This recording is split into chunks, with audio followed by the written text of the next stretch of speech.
একজন সাবেক সরকার, এই ইন্টারিম গভর্নমেন্টের একজন উপদেষ্টা, তিনি বলেছেন আমরা ওদেরকে মেইন স্ট্রিম হতে দেইনি।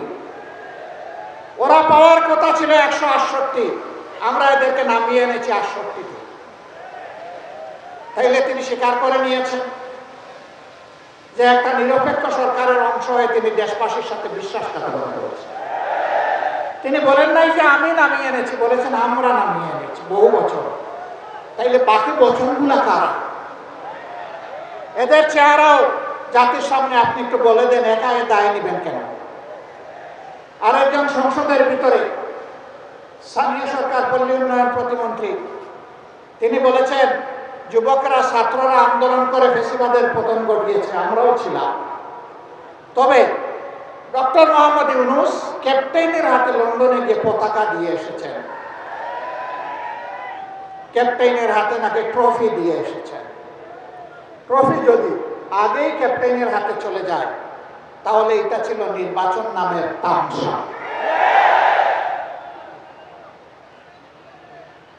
তারা স্বীকার করে নিচ্ছেন মৌলানা মামুনুল হক সংসদে গেলে কি হতো?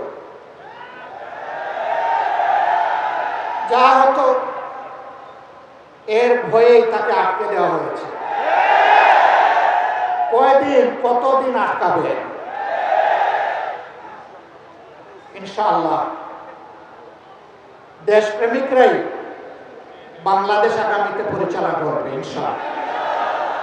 তৈরি হন, লড়াই চলবে, থামবো না, চালিয়ে যাব। জনগণের অধিকার আদায় না হওয়া পর্যন্ত জীবন যাবে, কিন্তু মাথা নত করবো না ইনশাআল্লাহ। আজকের এই সমাবেশ থেকে আমরা আরেকবার প্রতিজ্ঞা নিলাম, ইনশাআল্লাহ জুলাইকে সম্মান করব, বুকে ধারণ করব, জুলাইয়ের সাথে বেঈমানি করব না। আর জুলাইয়ের সাথে যারা বেঈমানি করবে তাদেরকে ছাড় দিয়ে কথা বলা হবে না। বিশেষ করে যুবকদেরকে অনুরোধ করব, তৈরি হন। বলবেন আর কতবার জীবন দেব? দেশের জন্য যতবার প্রয়োজন আমিও তোমাদের কাতারে দাঁড়িয়ে বলছি, আমিও যুবক, জীবন দিতেই থাকবো। বিলালের মতো বাঁচতে চাই না, শত বৎসর, হাজার বছর, সিংহের মতো বাঁচতে চাই 1 সেকেন্ড। এর মাঝে আর কোনো কম্প্রোমাইজ হবে না ইনশাআল্লাহ। আধিপত্যবাদের কোনো ষড়যন্ত্র বরদাস্ত করা হবে না, সব কিছুকে ছিন্ন ভিন্ন করে দেওয়া হবে ইনশাআল্লাহ। সবাইকে আবারও আরেকটি অনিবার্য লড়াইয়ের জন্য প্রস্তুতি নেওয়ার আহ্বান জানিয়ে আমার বক্তব্য এখানেই শেষ করছি। আল্লাহ হাফেজ।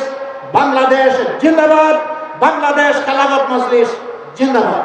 আসসালামু আলাইকুম ওয়া রাহমাতুল্লাহ।